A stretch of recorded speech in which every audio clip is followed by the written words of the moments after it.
Képzeljük csak el, ahogy fehér kimonós, hosszúhajú férfiak énekelnek egy messzi galaxisban dúló háborúról, laza 20 percben. Mert miért is ne? A 70-es évek zenei fősodorjába tartozó progresszív rock furábbnál furább mesterműveket termelt ki magából, így volt idő, amikor ezen semmi csodálkozni való nem volt. Ismerjük hát meg Kanada egyik legfontosabb zenei exportcikkét, és egy több mint 40 évig tartó karrier első, de korán sem utolsó csúcs teljesítményét. Tegyük is fel gyorsan, ez itt a Popjektív.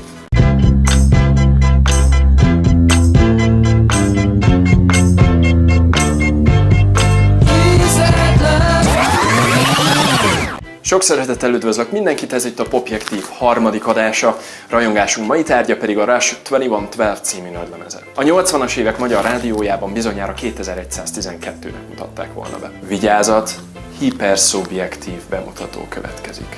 A Rush egy 1968-ban alakult kanadai trió, melynek klasszikus felállása 1974-re alakult ki. Ekkor csatlakozott Geddy Lee és Alex Lifeson mellé Neil Peart, minden idők egyik legjobb dobosa. Mindhárman mesterei saját hangszereiknek, Lifeson gyakorlatilag bármit képes megszólaltatni, aminek húrjai vannak, Lee virtuóz basszusgitáros és magabiztos billentyűs is egyben, és mégis Neil Peart az, akinek játékát és tehetségét nem lehet eléggé túlbecsülni. Nélküle biztosan nem az lenne a Rush, ami. Játékában egyesül a magas szintű technika, a végegyszerű kreativitás és dinamika, amit a technológia ilyen-olyan fejlődésével igazán csúcsra járatott. Személy szerint mindig lenyűgöztek az olyan zenekarok és előadók, akiknek életműve korszakokra bontható. A Rush is ilyen. A kezdeti bluesos, hardrockos irány után következett a zenekar progresszív korszaka, ezzel csatlakozva ambíciózus zenekarok tucatjaihoz, akik a művészi kiteljesedést a grandiózus, legalább 10-15 perces, vagy olykor még ennél is hosszabb, többtételes művek komponálásában látták. Itt álljunk is meg egy pillanatra.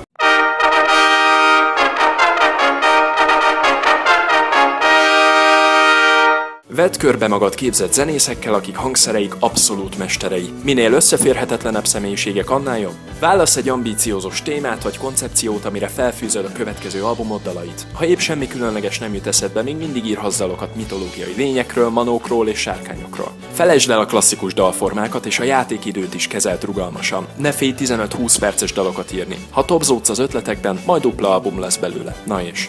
Engedj teret a többi tagnak is, mindenkinek jár legalább egy szóló dalonként. Ne élj vissza túl sokáig az emberek türelmével, idővel térj vissza a könnyebben emészthető popposabb dalokhoz. Nem meglepő módon az 1976 áprilisában megjelent 2112-re is igazak a korábbi megállapítások, kivéve a legelsőt, hiszen a Rush tagjai nem csak hogy 40 évig zenéltek egymás mellett, de szemmel láthatóan még bírják is egymást. A címadó dal a maga 20,5 percével a vinyl kiadás teljes A oldalát elfoglalta.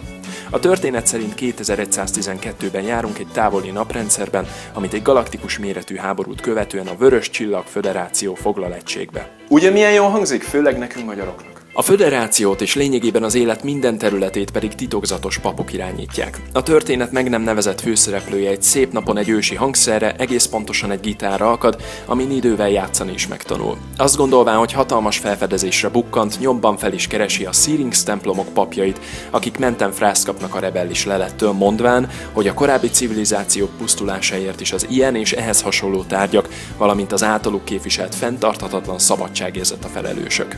Hősünk elmenekül a papok totális kontrollja elől, és saját fantáziájában talál menedéket, ahol kedvére újra élheti a zene extatikus örömét. Mikorra azonban épp arra a következtetésre jutna, hogy a boldogság ilyen fokú megtapasztalása után ugyan mit nyújthatna még neki kietlen, hideg és érzelemmentes otthona, a föderációt, s így hősünk bolygóját is támadás éri, amelyben mindenki elpusztul.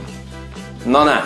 Zenei értelemben talán az egyik legösszetettebb kompozíció, amit a trió valaha is írt. Minden hang a helyén, annak ellenére, hogy a kicsit szarkasztikus prog-rock aranyszabályok gyakorlatilag mindegyike érvényesül a lemezen.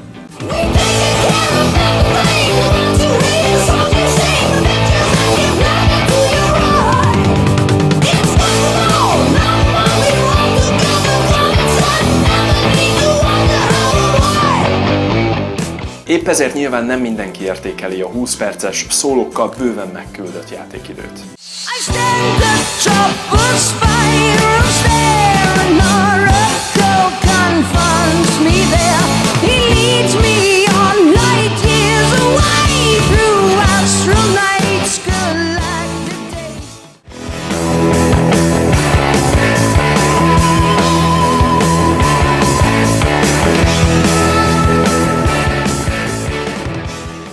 Az album hátralévő részének tulajdonképpen semmi köze a címadó dalhoz, így nem beszélhetünk egységes koncepcióalbumról. Ám ez nem is baj, a többi 5 dal tökéletesen megáll a saját lábán, különösen a távol-keleti roadtrip eseményeit áthallásokban és gazdag szöveggel elmesélő a Passage to Bangkok,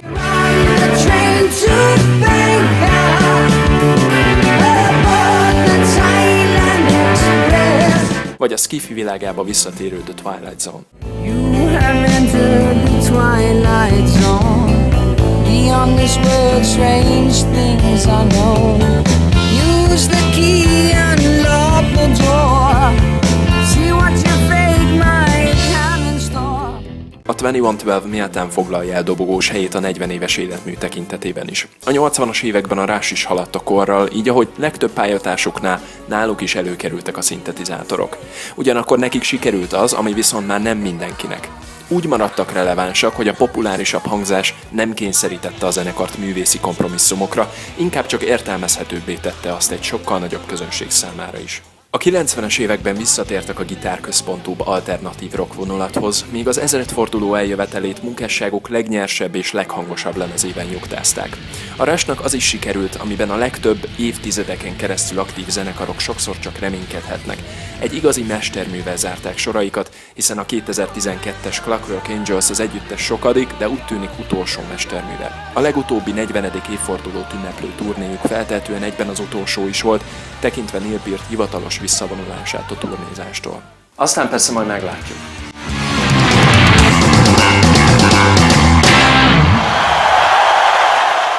Nyilvánvalóan elfogult vagyok a Rusht illetően, ezt már az elején leszögeztem. Mégis, ha csak a puszta tényeket nézzük, nagyon nehéz fogást találni ezen a zenekaron. Először is ott van 3 roppant szimpatikus fickó, aztán ott van egy gazdag, egyenletesen magas színvonalú életmű, és annak meg annyi emlékezetes pillanata, amire ki tudja, lehet, hogy még 2112-ben is emlékezni fognak az utánunk jövők. Hallgassatok bele kedvenc streaming szolgáltatótoknál, ha pedig tetszik, irány bármelyik online zeneáruház vagy nagyobb lemezbolt. Ez volt a Popjektív, én Bánfi Dávid vagyok, viszlát legközelebb.